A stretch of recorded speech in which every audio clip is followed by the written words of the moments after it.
Vous aviez remarqué ?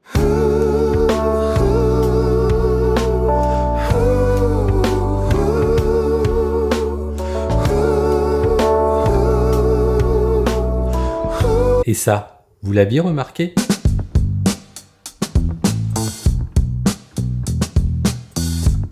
Bonjour, bienvenue à tous dans cette nouvelle vidéo. Aujourd'hui, on va parler du jour où Mission Impossible a basculé dans l'univers de James Bond. Et en exclusivité pour vous les abonnés de la chaîne, j'ai retrouvé une image d'archive du jour où les scénaristes ont commencé l'histoire du film.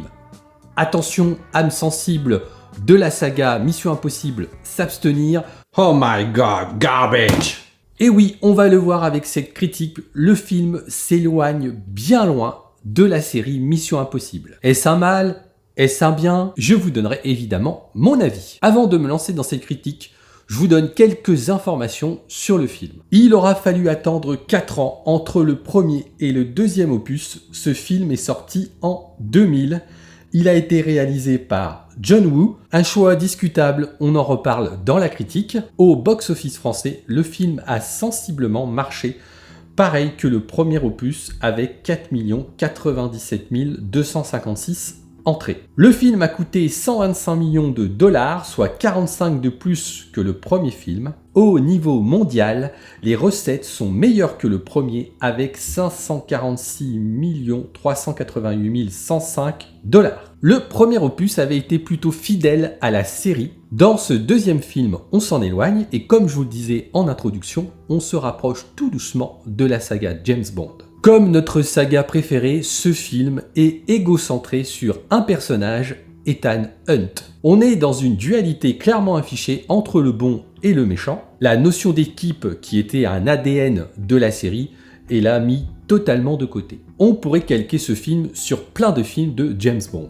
D'un côté, on a Bond et son acolyte Q, qui l'aide dans sa mission, et de l'autre, le méchant et son partenaire, comme dans la plupart des films bondiens. Et puis pour avoir un bon James Bond, il faut une bonne James Bond girl qui se fait séduire par notre héros. Et bien dans ce film, pour la première fois dans un Mission Impossible, on a un jeu de séduction entre notre héros, Ethan Hunt, et une femme qu'il rencontre pour sa mission. C'est quand même très particulier et très singulier parce que pour la première fois, une mission de Mission Impossible va tenir à la séduction qu'a notre Ethan Hunt. Si ça, c'est pas typiquement James Bond, moi je m'y connais pas. Ethan Hunt doit séduire la femme pour s'infiltrer dans le camp ennemi. C'est un point du film qui me met à chaque fois mal à l'aise quand je regarde Mission Impossible 2. Quand on regarde un James Bond, on sait pertinemment qu'il va y avoir de la séduction,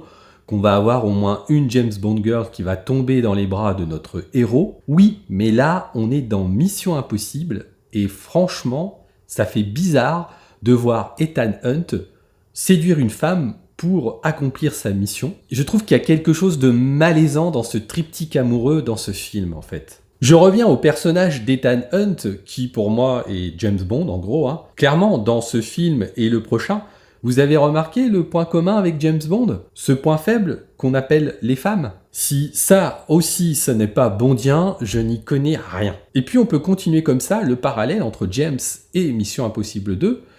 Le personnage d'Anthony Hopkins, il vous fait pas penser à quelqu'un ? Vous ne trouvez pas qu'en fait, il s'agit de M ? Il donne les instructions à Ethan. Je le trouve cynique et froid comme M dans James Bond. Ça aussi, c'est quelque chose qui nous rapproche plus de James Bond que de la série Mission Impossible. Souvenez-vous, dans la série Mission Impossible, Jim avait une mission, libre à lui d'élaborer le plan qu'il avait envie d'élaborer pour accomplir sa mission. Là, le supérieur d'Ethan donne clairement la directive.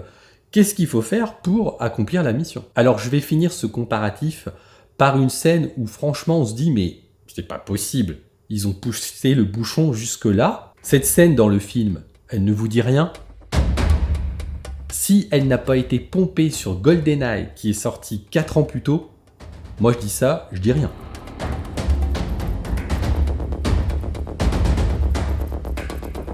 Donc si avec tout ça je vous ai pas convaincu que Mission Impossible 2 est en fait un James Bond, bah je sais plus quoi faire. Alors même si on s'éloigne de la série Mission Impossible, ce que moi je regrette un petit peu, est-ce pour autant un bon film ou un mauvais film? On est clairement passé là, dans Mission Impossible 2, dans un pur film d'action. On est loin du thriller psychologique très intéressant qu'on avait eu dans 95% du premier film et puis ce qu'on avait dans la série. On a juste une scène dans Mission Impossible 2 qui ressemble à la série et qui ressemble à cet aspect thriller psychologique. C'est la scène de l'hippodrome que j'adore, que j'aime beaucoup. Bah, tout simplement parce que on est vraiment pour moi dans l'ADN de Mission Impossible. Mais voilà, c'est le rare moment où on est dans l'ADN de Mission Impossible, ce qui est bien dommage. Parce que, je vais le dire dès maintenant, on n'a pas un mauvais film, mais quand on a sur l'affiche marqué Mission Impossible, on s'attend pas à trouver un pseudo James Bond, un film d'action pur, on s'attend à trouver un film qui va ressembler à Mission Impossible. Donc, comme je parle des scènes d'action, les scènes d'action, je les trouve quand même globalement plutôt bonnes. Un peu what the fuck, mais bon, on va dire que c'est normal, on est dans un Mission Impossible. En fait, avec la fin du premier et puis ce deuxième opus, on fait rentrer l'action dans l'ADN de cette saga. Et tant qu'on est dans les scènes d'action, parlons du réalisateur. On a quand même un vrai parti pris en ayant choisi John Woo. C'est quand même osé de prendre un réalisateur de ce type pour une franchise. Parce que clairement, on aime le style John Woo ou on ne l'aime pas. C'est difficile d'être entre les deux. Des fois, j'adore, comme la scène pré-générique. Alors franchement, la scène pré-générique, quand je l'ai vue, je me suis dit « Waouh ! Là, on part sur du chef-d'œuvre. » Parce que cette scène, tout bonnement, elle est magnifique, elle est magnifiquement filmée. Il arrive à mettre parfaitement en perspective Ethan Hunt avec le paysage qui est magnifique. On a cette sensation de vertige. Non, franchement, la scène pré-générique avec cette musique en plus qu'ils ont rajoutée, qui était vraiment bien trouvée, c'est parfait. Mais à côté de ça, je vais reprendre la scène qui a été pompée sur GoldenEye, la scène de poursuite en voiture. Là, ça va pas, ça matche pas, c'est too much.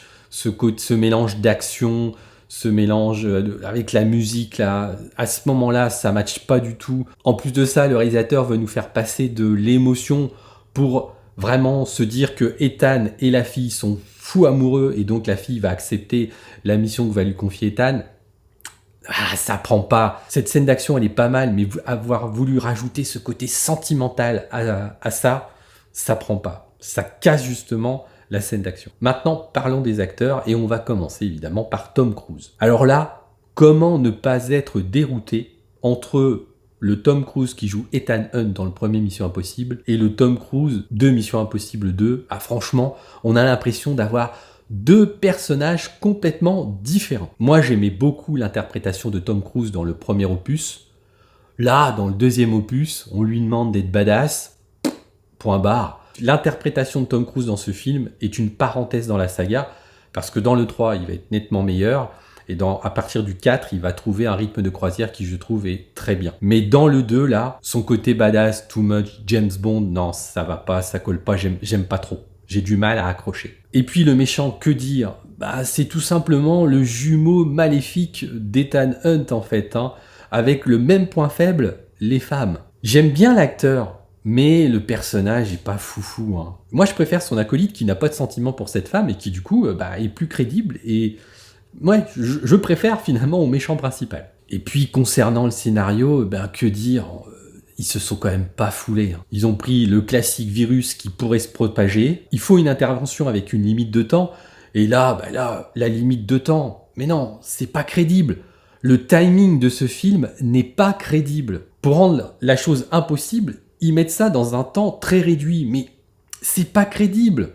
Je veux dire, la mission est déjà suffisamment complexe et suffisamment impossible pour ne pas en rajouter avec un timing qui n'est pas... Mais non, c'est pas crédible du tout pour un sou, c'est pas crédible. Alors dans cette histoire, ce que j'ai bien aimé, c'est l'utilisation des masques. Mais bon, on va dire que c'est pas original, puisqu'en fait c'est du pompage de l'idée de la fin du premier film. Alors pour résumer, moi je trouve que ce Mission Impossible 2 est plutôt un film intéressant. C'est pas le meilleur film au monde, mais il se laisse regarder. Je vais donc lui donner une note de 3,2 sur 5. Et j'ai été étonné de voir que les internautes d'Allociné donne une note de 2,8 sur 5, ce qui en fait pour le moment le film le moins aimé de la saga. Bon, d'un autre côté, je ne suis pas hyper surpris, ce film s'éloigne quand même beaucoup de la saga, beaucoup de Mission Impossible, donc ce qui peut faire que les fans ont été déçus.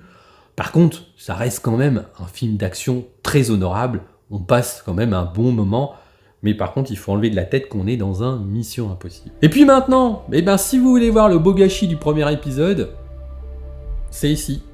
Alors à tout de suite!